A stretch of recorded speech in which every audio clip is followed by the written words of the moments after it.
Good morning, heroes and sheroes. Planning on finishing up on Time Machine, getting that platinum trophy. All I got left is to 100% the game. I have to go back through and get to chapter 3 because there was one that I missed.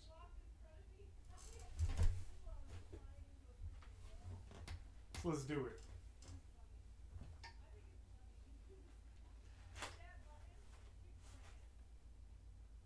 Let's watch those first.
And we're in.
All systems are now online and operational.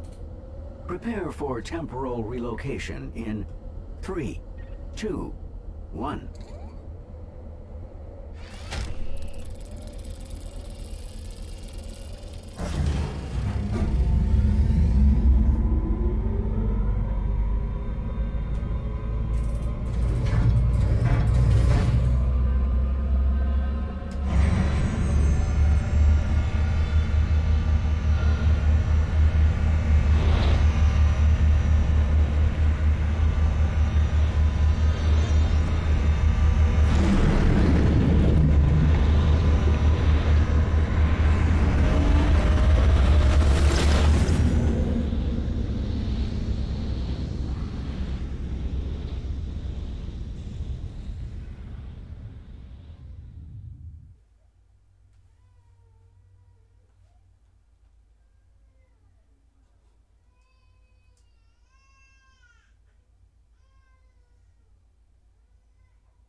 For observation. Make use of all your available tools. I'm willing to bet we're in for some surprises. Let's get to work.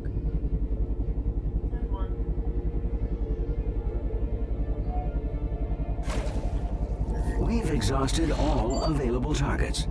I suggest heading back to Svalbard to process the data we've collected.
Monolith found.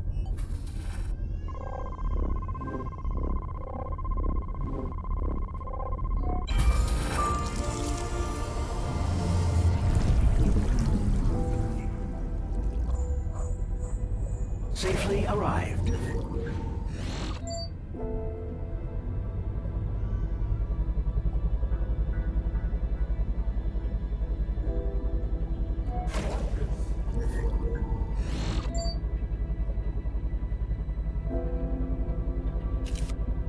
Oh, what's this creature with the massive tusks?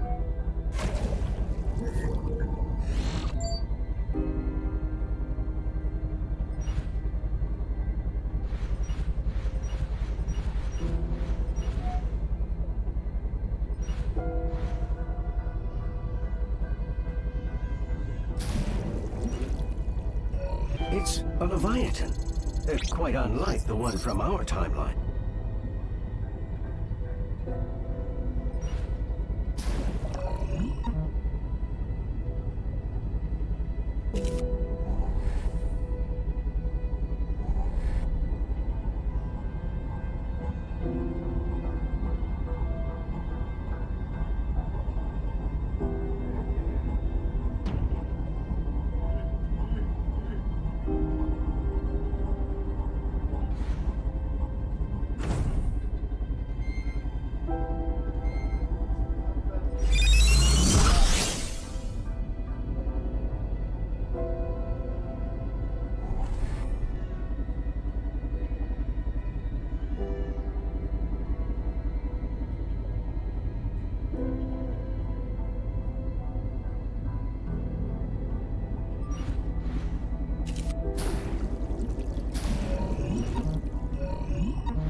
An enlarged forehead likely means that the spermaceti organ is larger.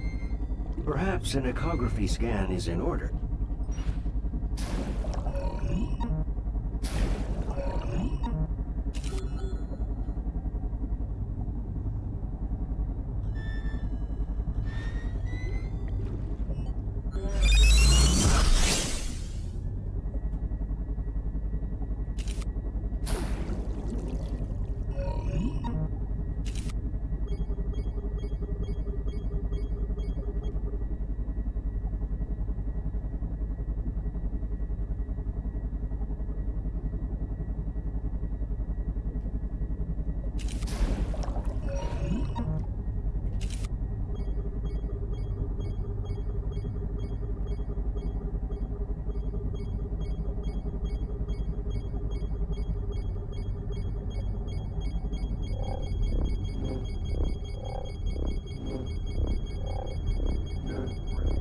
I stand corrected.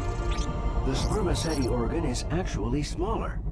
It's the brain that's taking up all that room. This is the biggest brain of any creature yet captured in our database.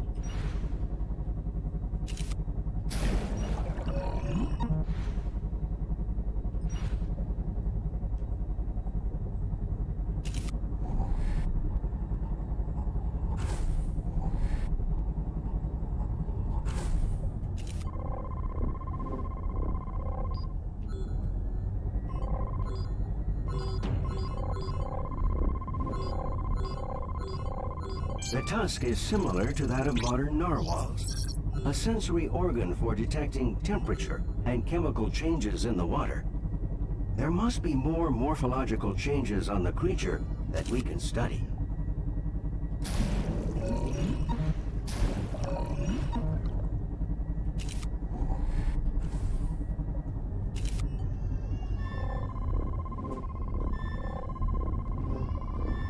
These flippers don't appear to assist in movement. They will probably disappear from the species eventually. A few million years eventually.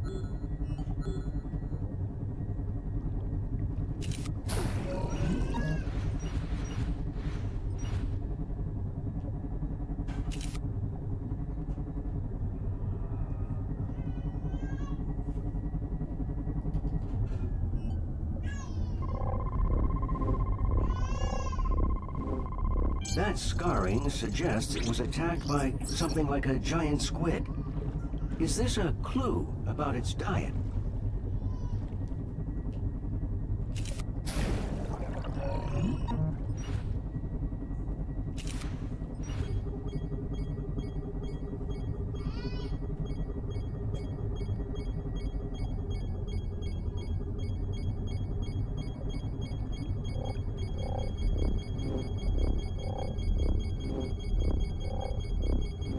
Its stomach contents contain a lot of squid.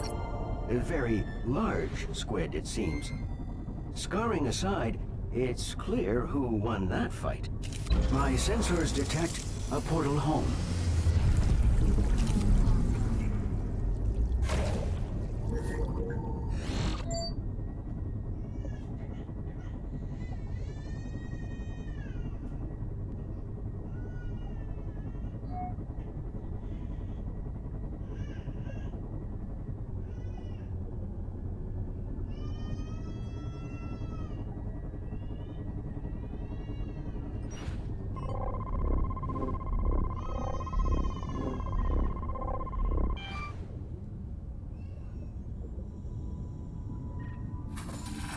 With every scan, a little closer to improving the cure.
Monolith detected.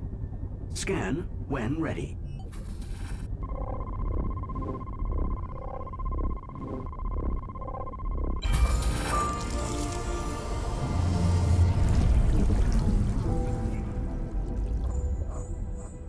Welcome to another new timeline.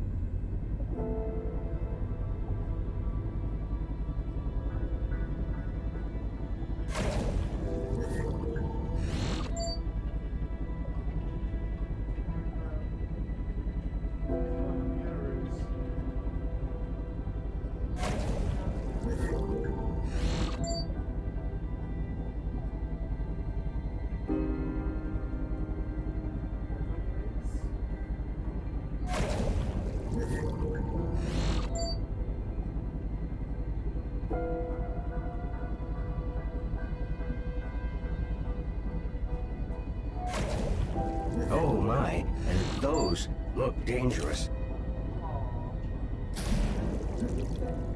It seems to be a variation on the Megalodon. It doesn't appear to be aggressive, but still, be careful.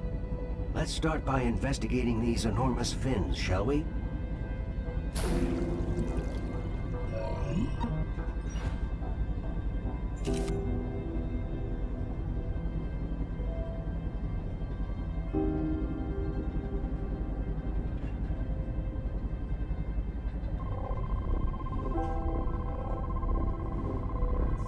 The pectoral fins are wider and thicker, almost like those of a ray. They would be worth inspecting in closer detail.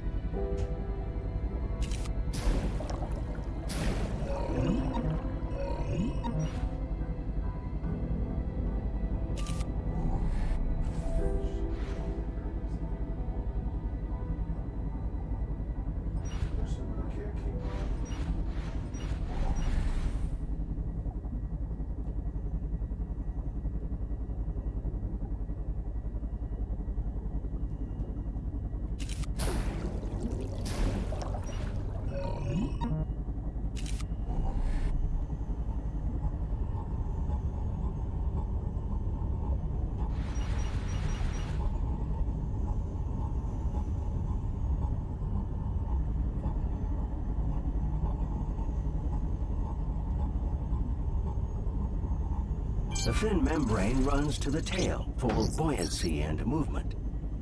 Can we investigate the appendages toward the front of the creature, please?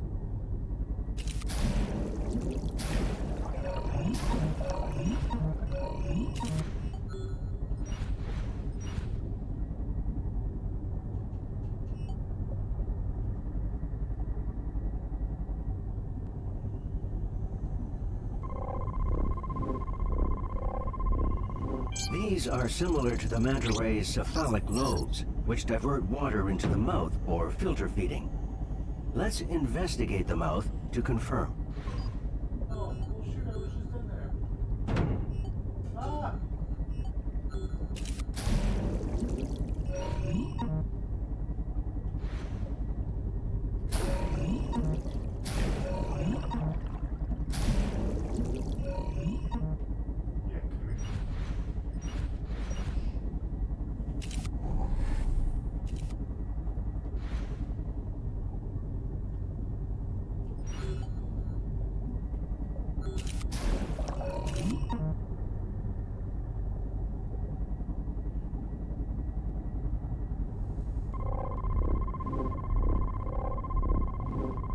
What enormous jaws!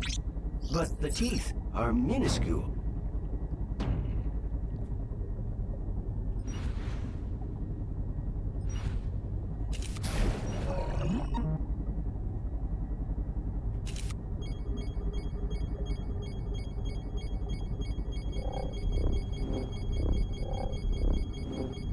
It appears to eat mostly plankton, shrimp, and small fish. So it is a filter feeder. I think it would be ideal to gather data on its feeding behavior by observing a live demonstration.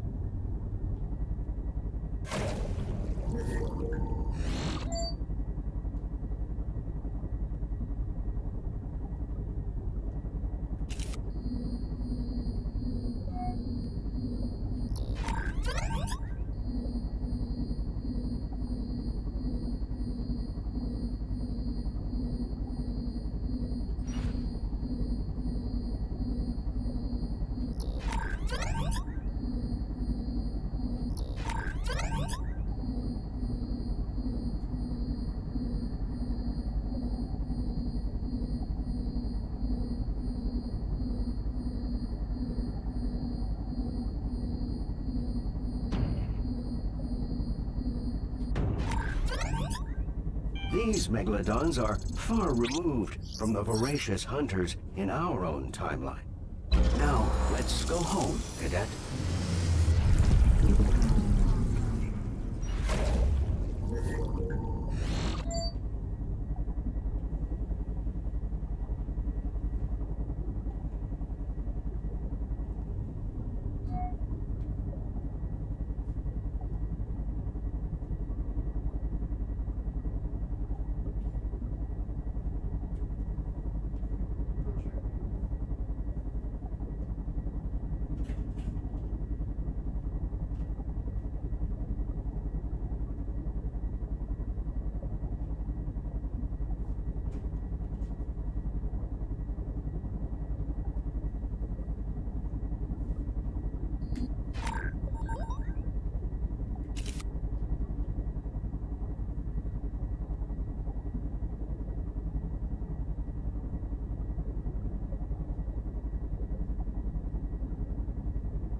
The doctor will find this useful against the virus.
eyeball break. Gonna go get a bite to eat. I'll be back.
Hello again.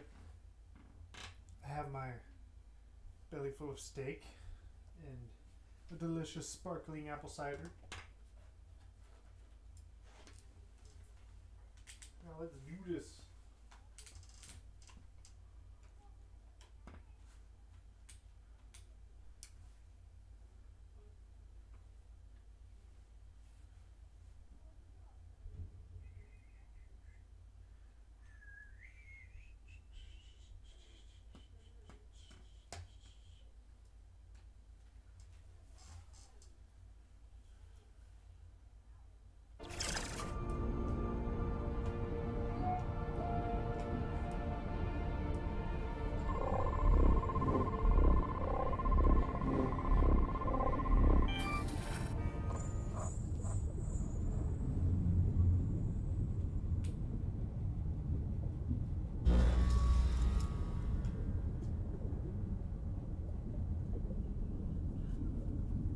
Monolith discovered. Each of these explorations contributes to the cure.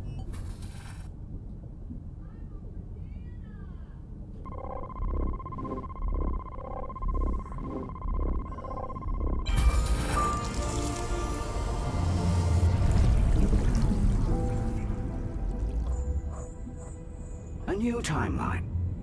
Let us explore.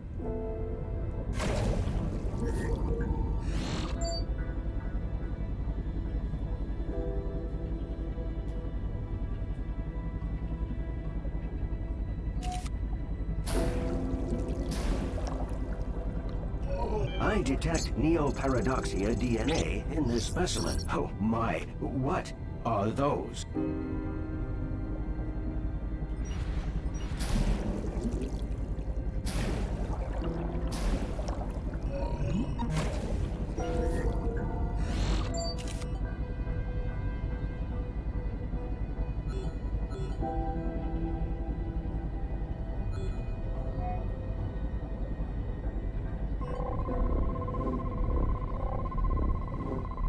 Greater foot webbing and stronger legs suggest this variation of Neoparadoxia is a true amphibian, a strong swimmer capable of movement on land. Let's take a closer look.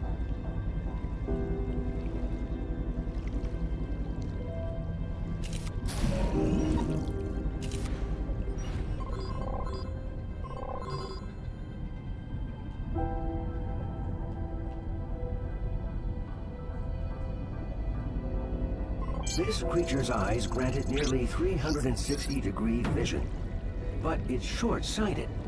What other sensory information does it use?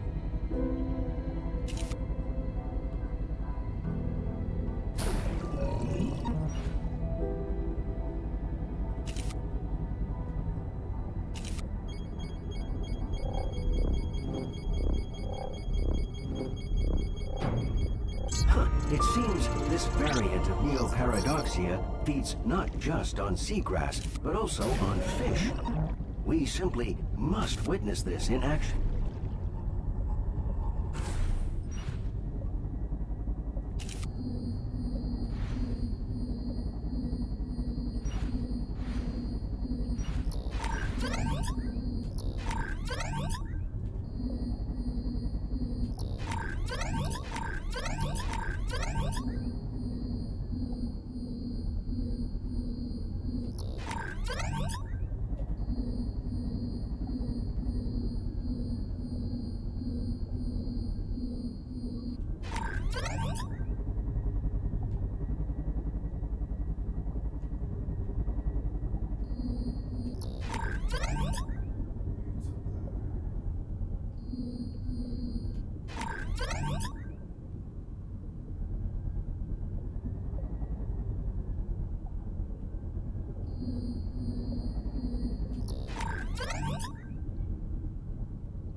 Amazing! It boils prey by using its tongue to whip surrounding water to scalding temperatures. Can we observe this hunting mechanism from the inside?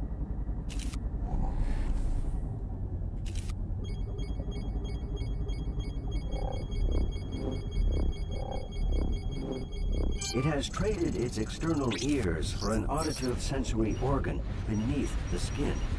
It must have excellent hearing in and out of water for pinpointing predators.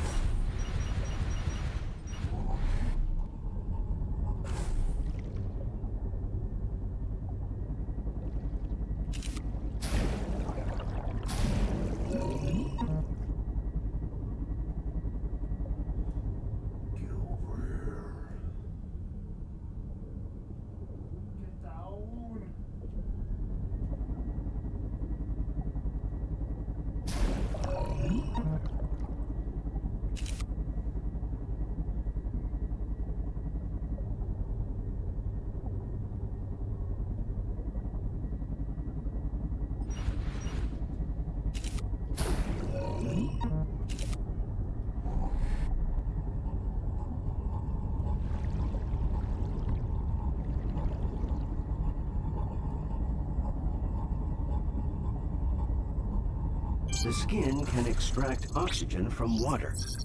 It also plays a role in maintaining internal salinity levels. Will its internal anatomy reveal more surprises?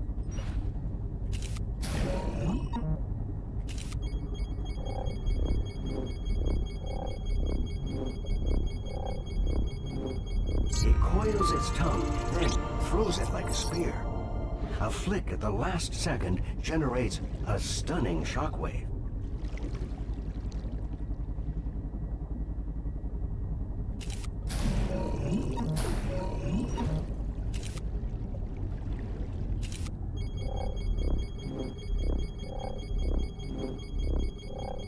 Ah, their lung size is reduced because they breathe through their skin. Ah, the way home has opened.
Have we now gathered enough to complete the cure?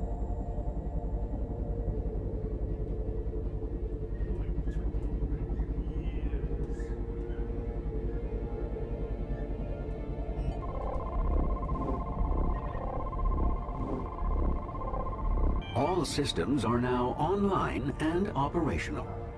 Prepare for temporal relocation in 3, 2, 1.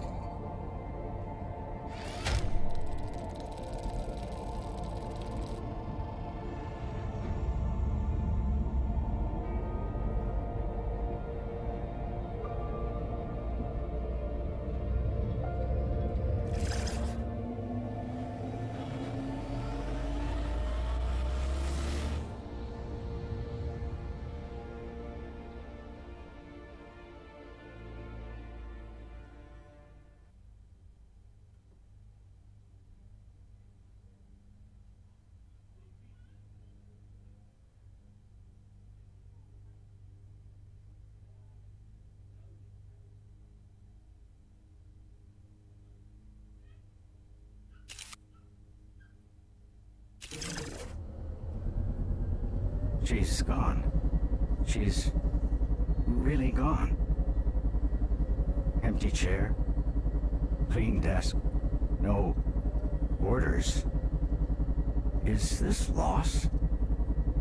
I have not felt it before. My systems are not calibrated for it. Take the cadet to collect samples, Rob. As long as I'm living, you will call me Dr. Rob. Don't argue with me, Rob.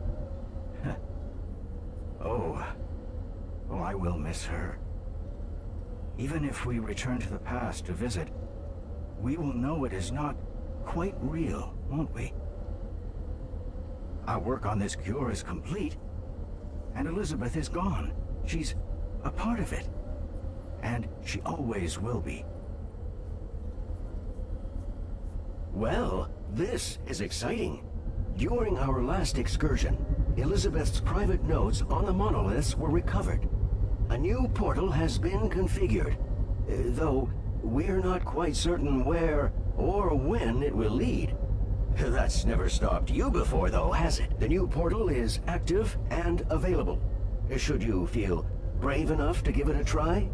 With me in your service, of course.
All systems are now online and operational.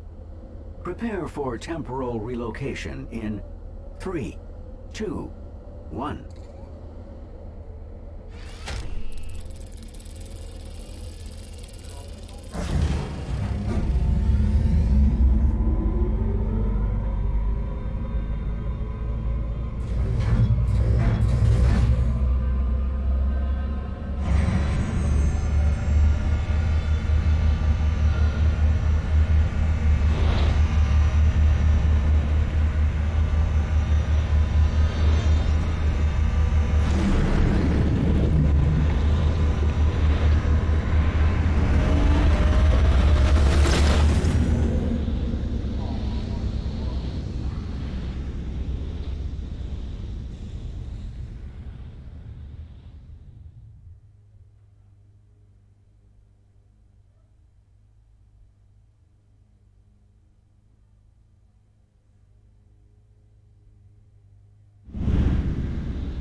For words.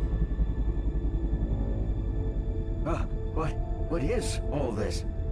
So much at once. One could spend several human lifetimes. I'm going to need more time to calculate. Oh, this is good.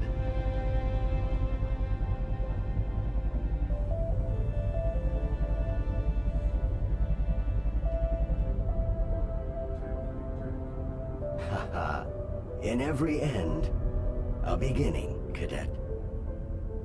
What the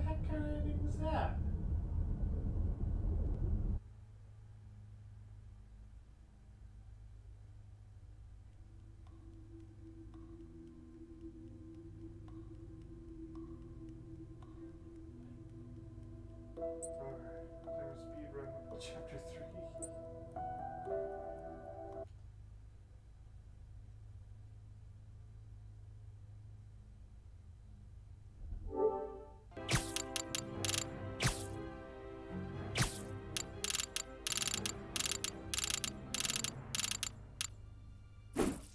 Euro 33 CE, 11:47 AM, Svalbard. Activating temporal stabilization matrix. Look right and scan the interface to provide visual confirmation.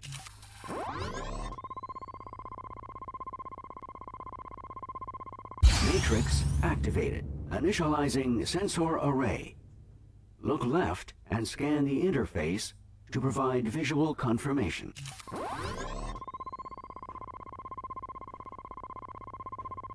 Array initialized. Prepare for temporal relocation in 3, 2, 1.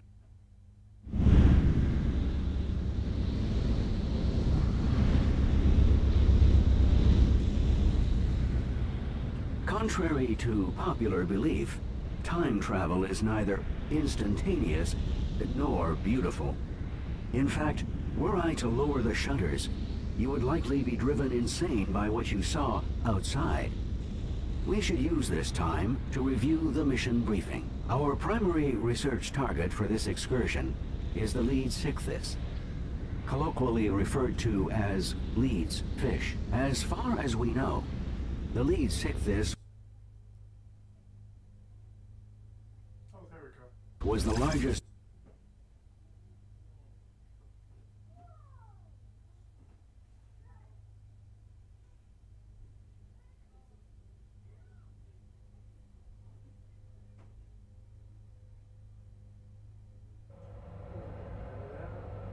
Welcome to the Mondo Museo's Temporal Research Facility in Svalbard. I think the doctor is going to be very pleased. Oh, transmission incoming. You'll want to pay close attention to this one. So exciting. I love new beginnings.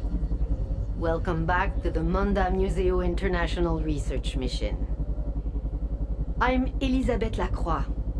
I hope you enjoyed your first dive into history. Now that you've proven your ability to withstand time travel, you will be stationed in Svalbard, Norway. Home to a trove of marine life that thrived as much as 3... Rob? Rob? Rob, are you there? Doctor, how may we assist?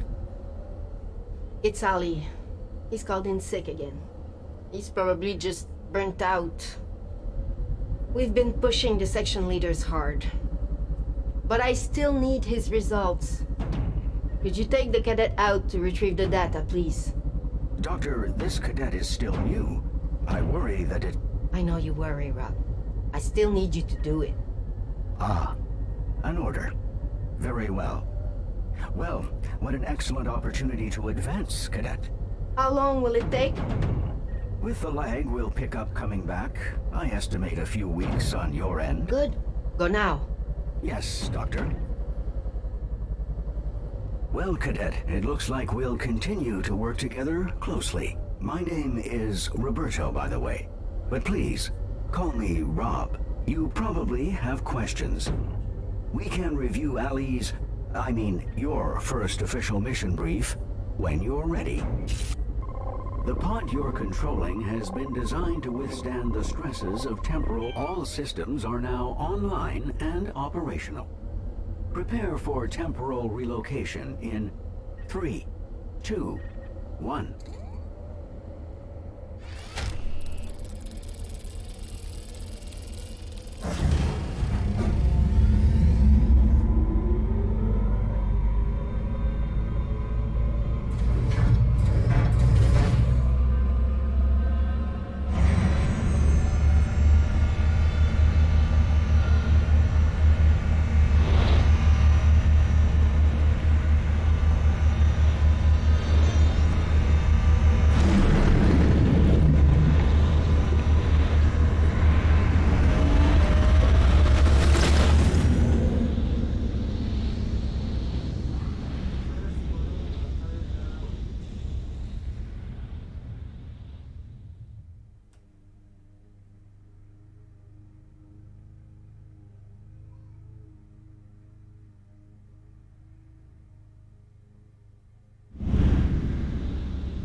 Let's have a look at the assignment. Ali's primary research target was the Pliosaurus. Latin translation, more lizard. You'll see why. The Pliosaurus is one of the top predators of its time.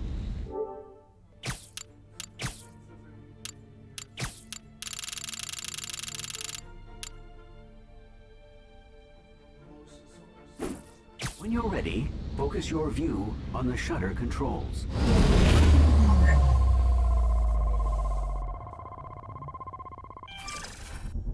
Let's get started.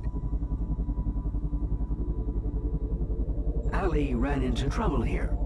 Pliosaurus thought his pod was prey. See how they patrol. You must avoid detection at all costs. Those boulders in the center seem like an ideal hiding place. Make your way there to confirm.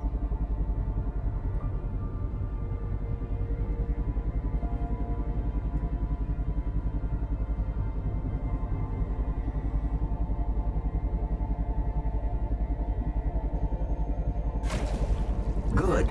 Now we can continue our research without fear of attack. Tag the more aggressive one, so we can get a better idea of what we're dealing with here. Hypothesis confirmed. It's definitely a Pliosaurus. It is strange that two Pliosauruses would choose to stay in such close proximity to each other. Most apex predators are notoriously territorial. Is it possible they share a hunting ground? Tag the other and see. One of the Pliosauruses is male, and the other is female. Perhaps we've found a mating pair. If so, I would expect them to be on the hunt for additional food. One theory suggests they use their eyes as their primary method of tracking prey.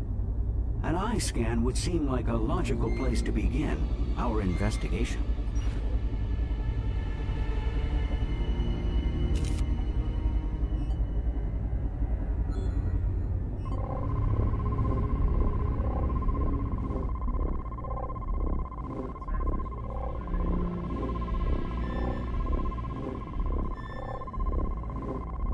The theory appears to be well-founded. The eye of the Pliosaurus is highly developed, though they would perform poorly in low-light situations. Let's do our best to remain out of sight. Let's examine the anatomy of the female Pliosaurus. If they are a mating pair, I'd expect her to be carrying several eggs. I have unlocked a new tool for the purpose. The ecography scan. It will let us see a creature's internal systems in detail. Use your ecography scan to gain some insight.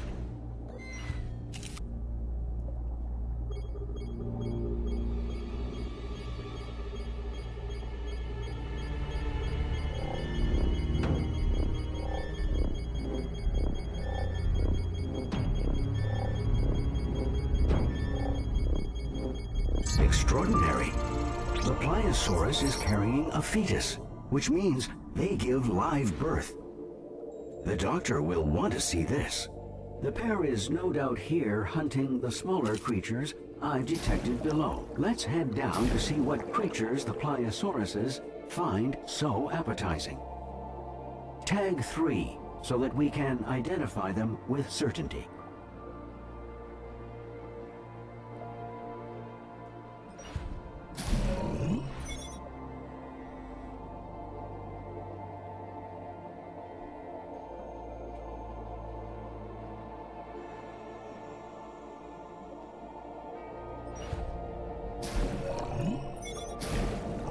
They are ophthalmosauruses.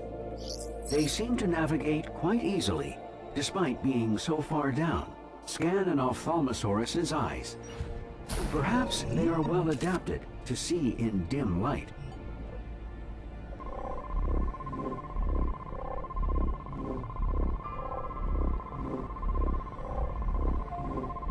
According to my database, they have one of the largest eyes of any creature proportionally.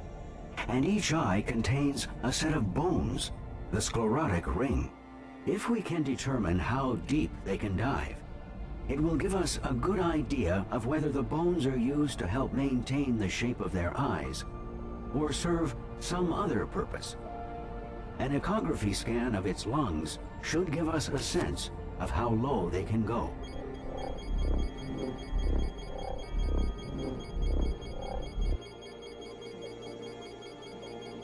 According to my calculations, they should be capable of dives of over 20 minutes at depths of 500 meters. Due to the pressure at those depths, deformation of the eye would be of great concern. The sclerotic ring must guard against it. Are the pliosauruses really hunting the ophthalmosauruses? They seem unwilling to descend to this depth. Tag an ophthalmosaurus with a probe to force it to surface.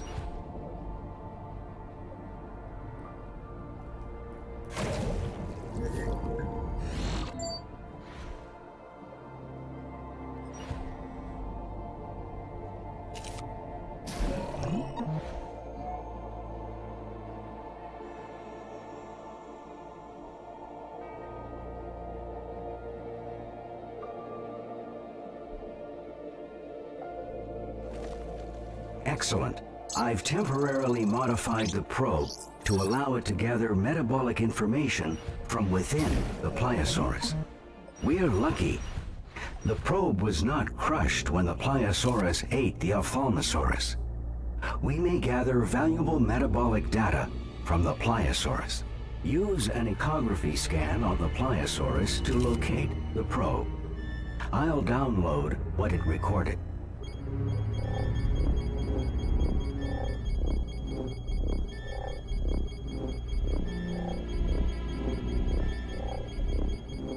The new data tells us Pliosaurus has a high metabolism and maintains a core temperature higher than that of the surrounding water.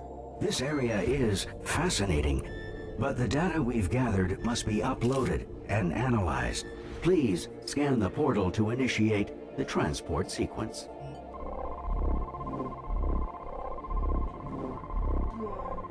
All systems are now online and operational. Prepare for temporal relocation in 3, 2, 1.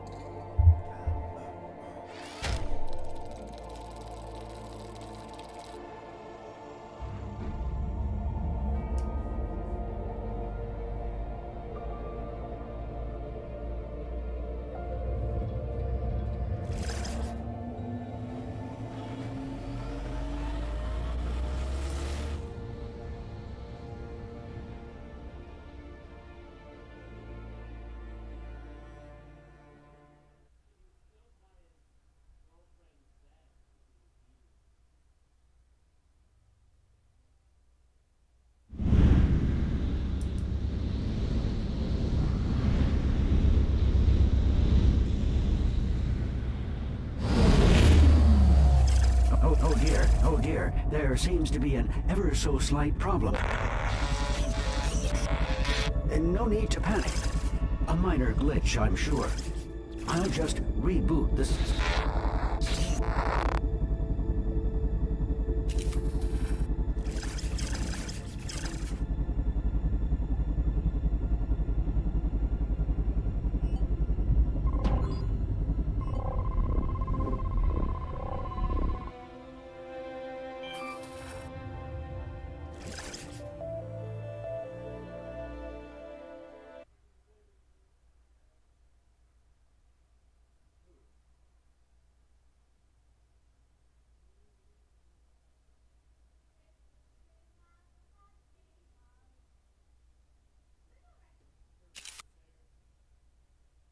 Welcome back to Svalbard.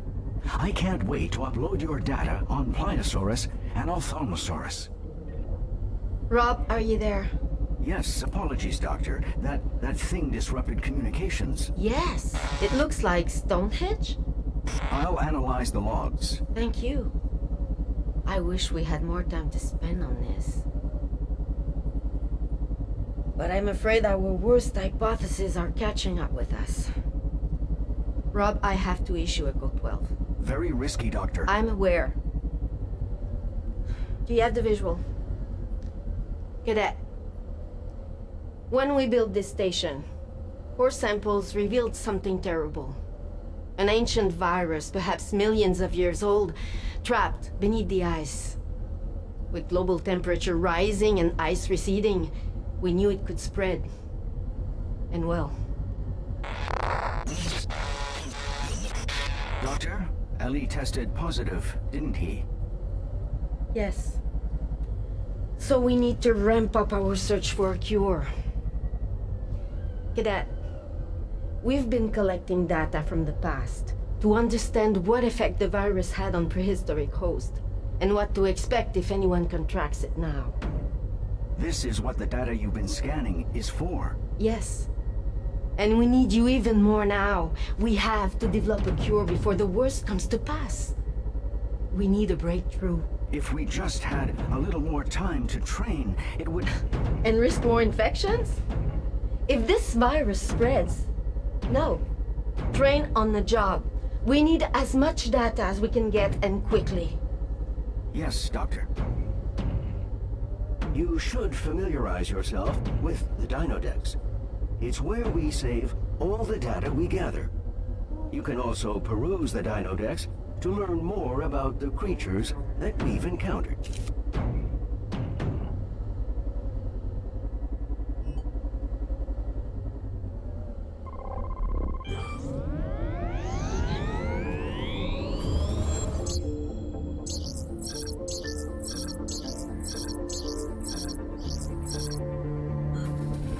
Where were we? Oh, yes. Your next assignment is more than ready. Feel free, though, to take a moment to rest before heading out again.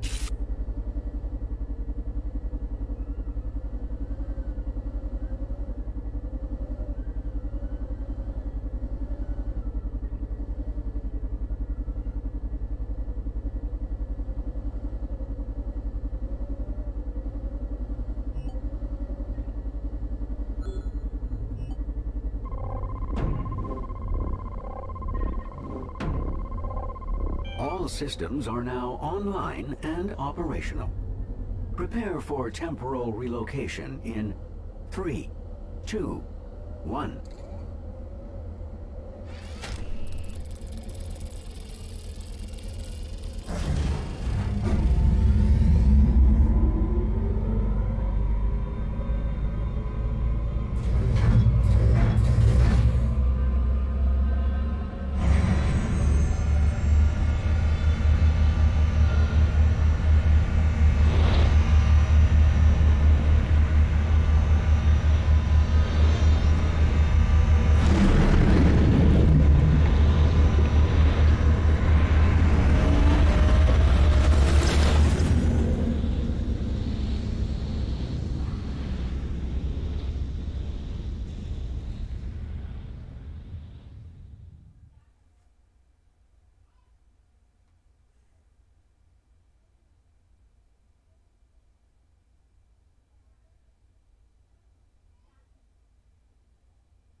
Let's review our objectives. Our primary research target for this excursion is the Dakosaurus.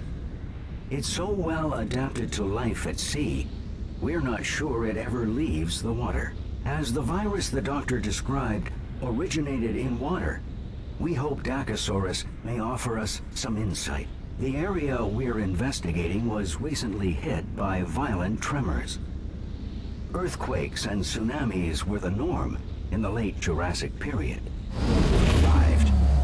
When you're ready, focus your view on the shutter controls. Let's continue our mission.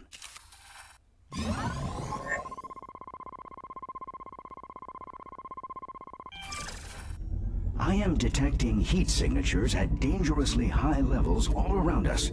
Do be careful.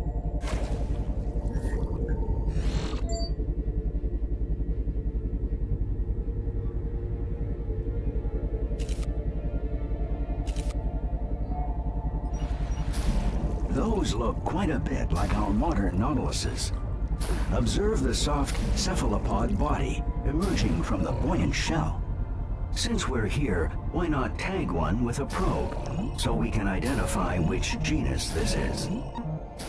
It appears we're looking at Titanites, a species at the root of modern squids and octopuses, but not direct ancestors of the Nautilus. They appear to be scavenging for a meal. Recent seismic activity must have washed many smaller creatures into the area for them to eat. While Titanites are fascinating, they are not our core objective. Let's find a Dacosaurus.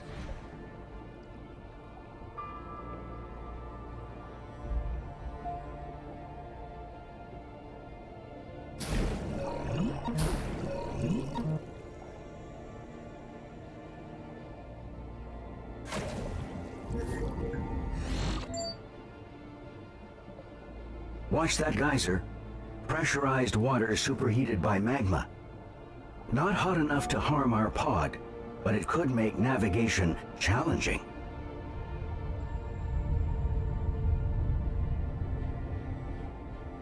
What luck! Dacosaurus. Fortunate for us, they are focused on a massive carcass. Their behavior is unexpected. Since we're in no danger, let's try to identify the carcass.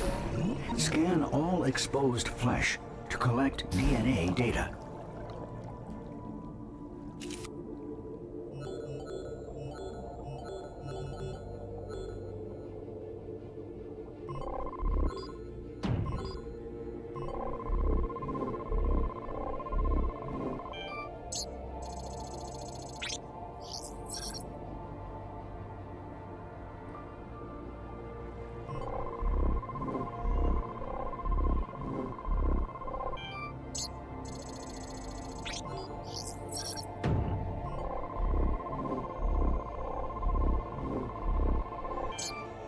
Fantastic! A Lusotitan, a large land dinosaur of the order Sauropoda. Something of a land whale, so to speak. Decomposition leading to internal gases are responsible for the exposed chest cavity. I estimate it died within the past 3 weeks. Perhaps the earthquake is responsible. Or perhaps the doctor's virus. We should tag all the Dacosauruses with probes.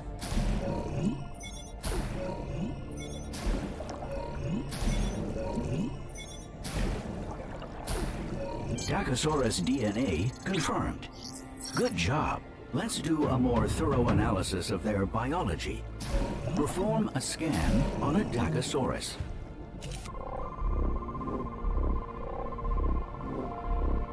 Preliminary analysis indicates that they are not a pack. The largest one is male, and the rest are female. Powerful jaws and serrated teeth. Their metabolism seems to be struggling, however. We need to know more about their behavior. Dacosauruses are infamous for being territorial and aggressive. Predators attack if they feel threatened or hungry. Our pod typically elicits some kind of aggressive response, but they seem to be ignoring us. I suggest you perform an ecography scan on the stomach of the largest Dacosaurus.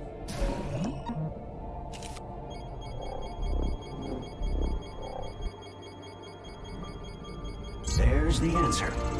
The Dacosaurus stomach you scanned is filled to the brim with meat and rocks. My database indicates several prehistoric species swallowed stomach stones to aid digestion, as well as control buoyancy. They are not attacking us because they have gorged themselves on the meat of the Lusotitan. They're simply too full to be aggressive. The Dacosauruses have been feasting on the Lusotitan for days now. We know from previous scans they have very powerful jaws. Let's determine just how powerful they are. Scan all highlighted Dacosaurus bite marks on the Lusotitan's carcass.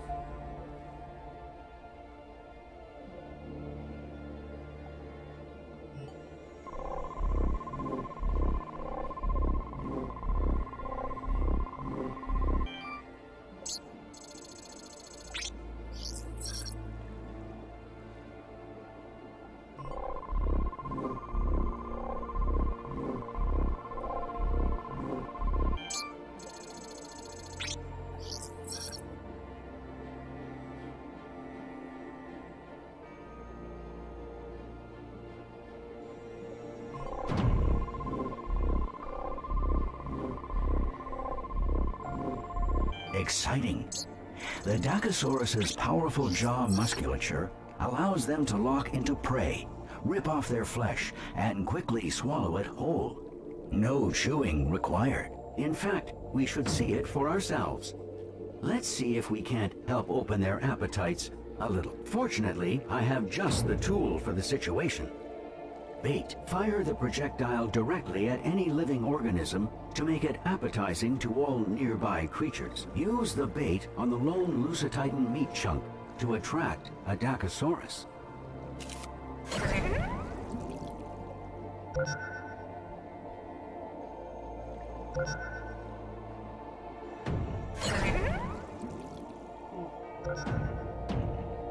What splendor! This data confirms our scans were correct. They do not mess around. Look, Titanites. They must be interested in the Lusotitan's carcass too. Titanites are likely prey for Dacosaurus. This Lusotitan's carcass has provided many unique research opportunities. I would expect Dacosaurus to attack Titanites on sight, but we know that they've gorged themselves. That said, the Titanites seem remarkably undeterred by the presence of such predators. What could cause such confidence? Attach bait directly onto a Titanite to entice a Dacosaurus to attack, and then observe the event.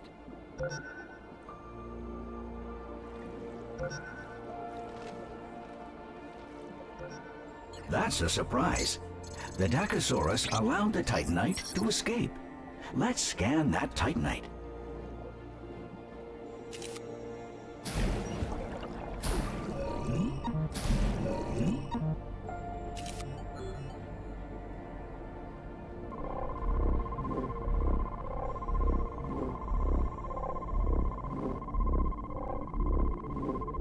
The external shell was barely scratched.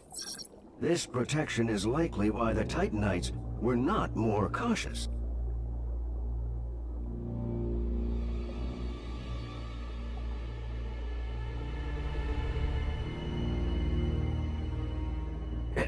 Cadet, I have some bad news. A new basque of Dacosaurus have appeared. They seem in the mood for live prey, which in this situation means us. Hurry back to the research center. We cannot unload our data in a post-mortem state. Please scan the portal to initiate the transport sequence.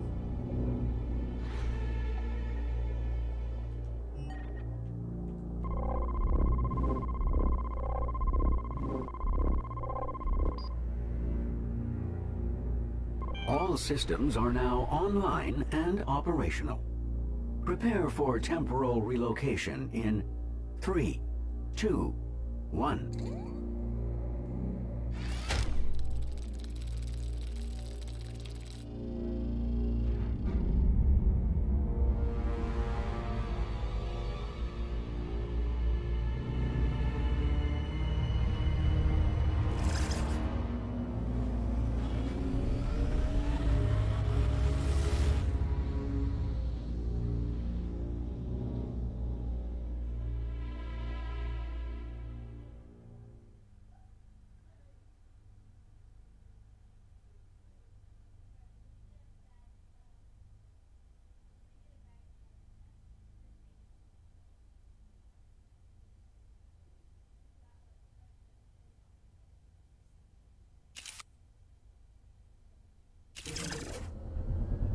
Good, you're back.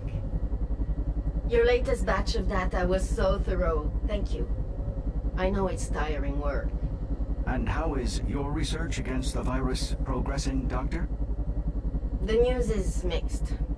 In the week since you left, the International Health Monitor has begun calling it the Jurassic flu. Factually incorrect. The point is they named it because it's spreading. We hoped ocean currents would keep it contained to the north longer, but the ice is receding faster than our models predicted. Currents have already carried it to Northwest Africa and the Caribbean. Once symptoms break, we expect it to spread across Africa and South America from host to host. From there, it will quickly take root on every continent. Doctor, are you all right? Fatigue. The cadet must feel it too. We could assign more of my resources to you. I am designed to ensure your success after all. Rob, your research systems are the best we have. The cadet needs everything you can offer. If you want to help me, look after the cadet. Search for the cure. Of course, Doctor. Keep up the excellent work.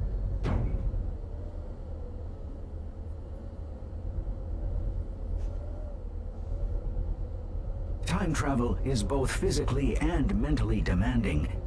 Even more so with the fate of humanity on the line. That said, do not feel ashamed if you need to take a short break before returning to the past. In fact, I would recommend it.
All systems are now online and operational.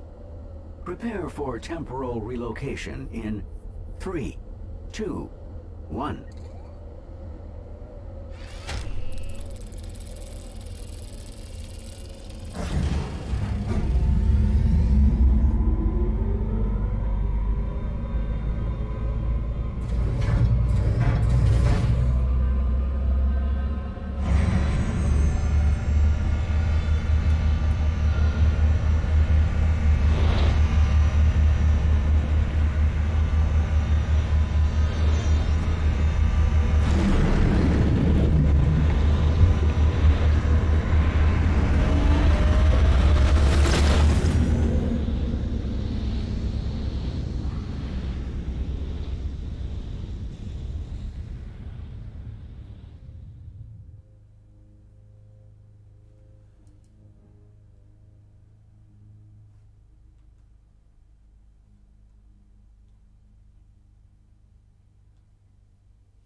Let's review our objectives. Our primary research target is the Elasmosaurus, one of the largest plesiosaurs of the late Cretaceous. It's not clear to me yet how this specimen connects to a cure. But it is not for us to question. We serve to collect. The Elasmosaurus had an extremely long neck, 71 vertebrae, according to the fossil record. You may have seen it drawn with its neck winding in elaborate S-shapes. But our current hypothesis posits that it couldn't really do so. Illustrators, they do get carried away. Let's see if we can find out how this long neck helped Elasmosaurus survive and evolve. We've arrived. When you're ready, focus your view on the shutter controls. Let's continue our assignment.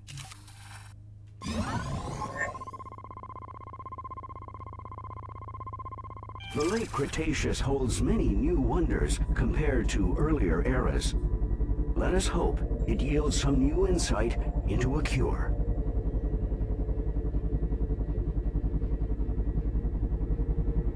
Those don't look like aquatic reptiles, more like penguins in our modern age. Please tag one with a probe so we can identify what we're dealing with. It appears we're looking at Hesperornis. Like penguins, they can't fly. They seem to be enjoying an easy buffet in the shallow waters. How do Hesperornis navigate so well underwater? Scan the legs and feet of a Hesperornis to find out.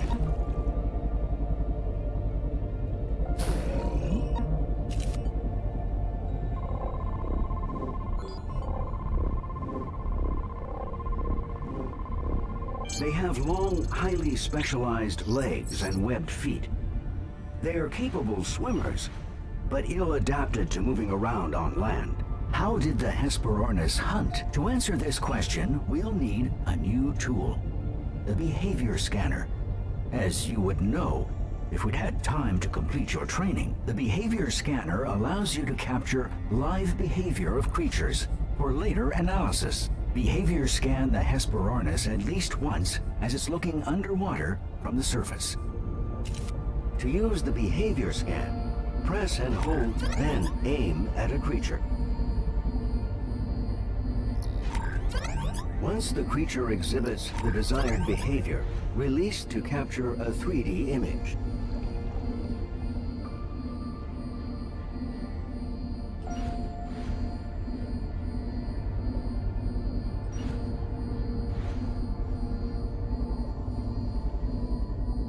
Behavior scan the Hesperornis at least once as it's looking underwater from the surface.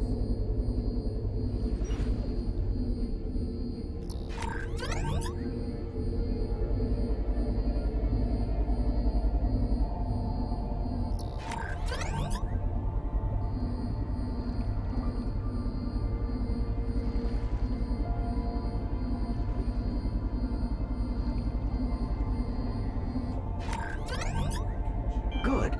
We just need a little more data. Let's capture it catching something. Behavior scan the Hesperornis once as it catches a fish underwater.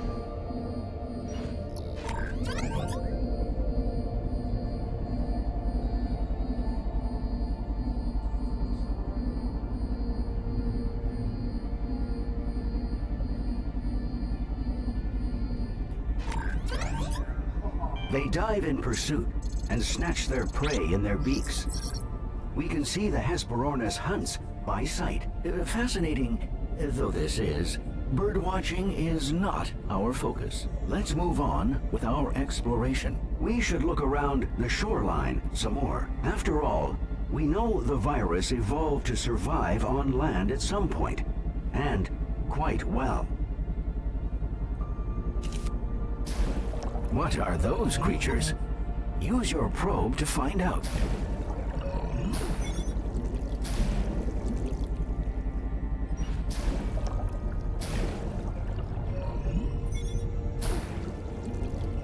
They are elasmosauruses. That such a creature could evolve is truly a miracle of nature. This is the creature we've been looking for. Precisely how long was the Elasmosaurus's neck? And how was it structured? I've selected a specimen for study. Ecography scan the full length of its neck.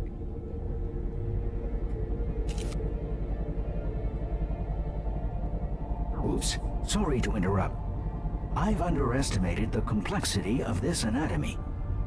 We'll have to split data gathering into multiple scans in order to gather all pertinent data. Ecography scan the neck at its base, middle, and close to the head.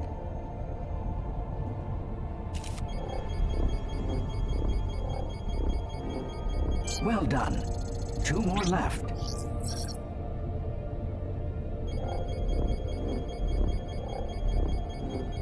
Excellent. 1 more scan remains.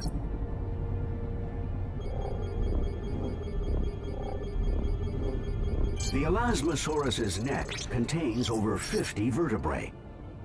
The weight makes it impossible to lift more than its head above water.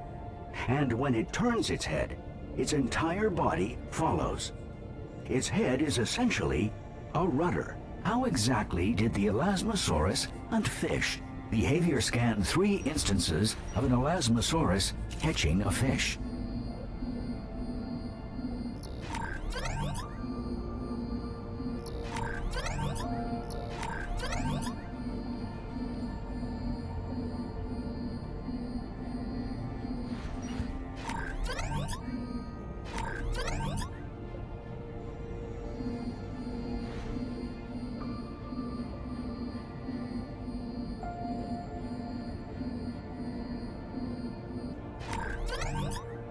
It approaches prey slowly, with its mouth wide open.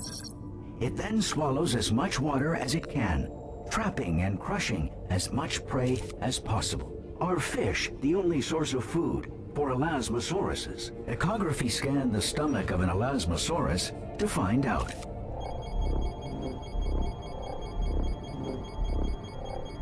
Their diet includes ammonites, and we can also find gastroliths in their stomachs, small round stones that may provide ballast. This is interesting. There's a tumor-like mass inside the stomach. If only we had some way of exposing it, so we could harvest more data from it. This could be relevant to the virus the doctor is researching. If the virus mutated from here, it could result in very different symptoms in human hosts. I'm picking up two very strange biological signatures some distance from here. One is definitely an elasmosaurus. It also shows signs of the virus, and it's alone. The other elasmosauruses may have pushed it out of the herd, sensing its illness. I'm also sensing a larger presence in the depths. It is worth investigating. I have mapped a path to their area. Both creatures may give us valuable information about the virus. Activating low visibility navigation support. Here we are. You'll need to tag the unidentified creature, but it's not exactly volunteering itself for scanning, is it? Why not bait the lone elasmosaurus to draw it out?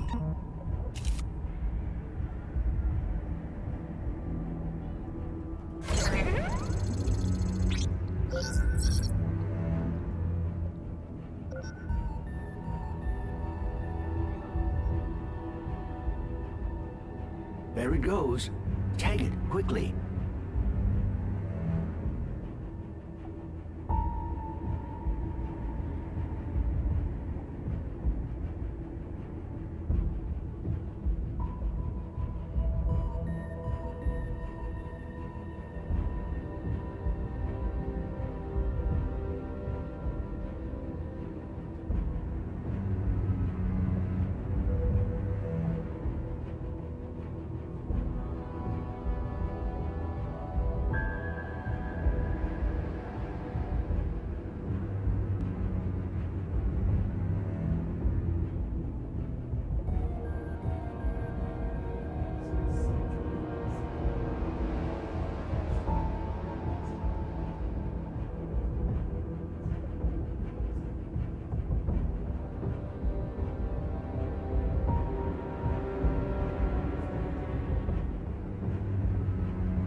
Okay.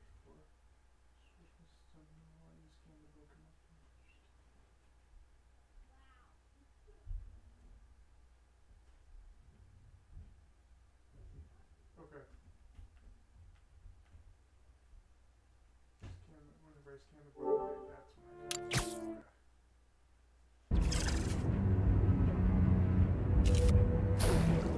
I. That was quite a scare. It appears to be a massive predator, a Mosasaurus. It was probably already stalking the Elasmosauruses in the area before we enticed it with our bait. Next, let's determine just how powerful the Mosasaurus's bite really is. Ecography scan the Elasmosaurus's crushed neck so we can find out.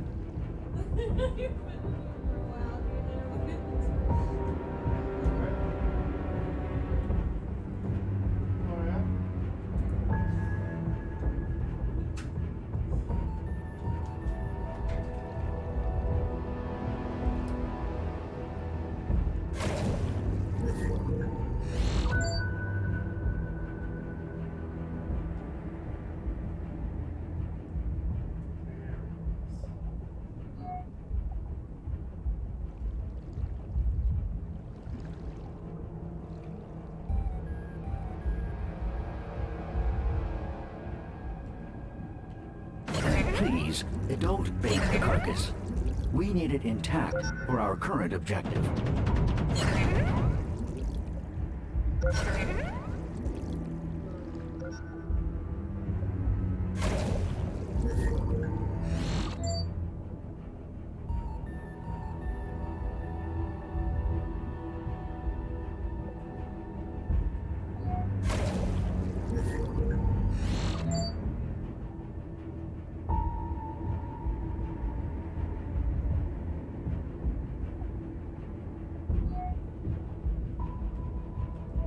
The Mosasaurus is clearly disinterested in the carcass. Please, stop.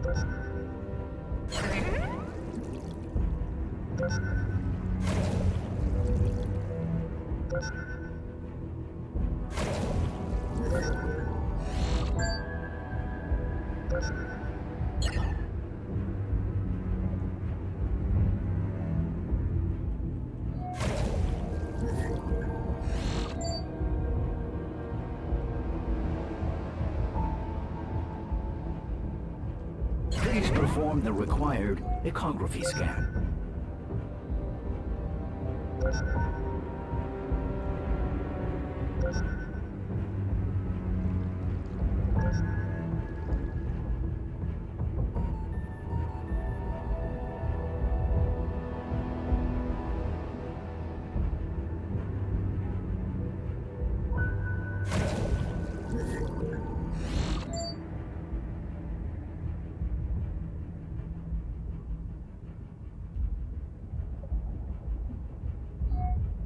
May I remind you that while you goof around with this carcass, people back home, your own people, are dying.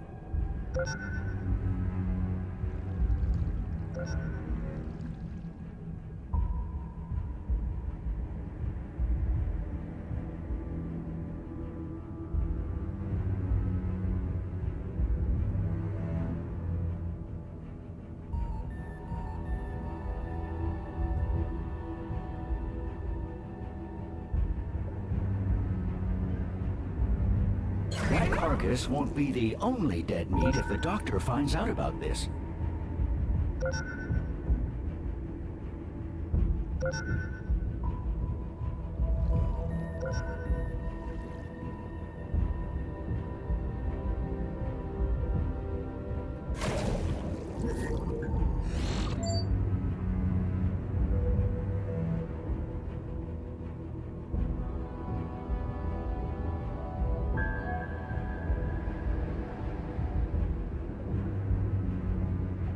I won't call you selfish, but on second thought, yes, I will. Selfish? You're being selfish, Cadet.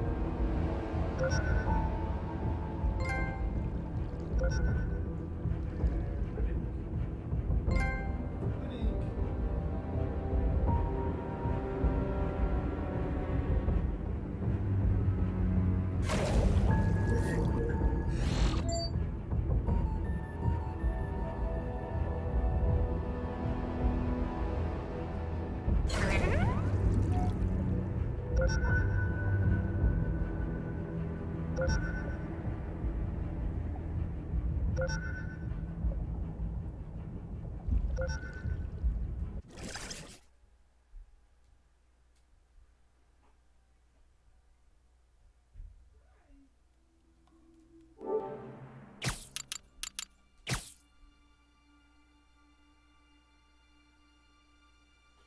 para collection.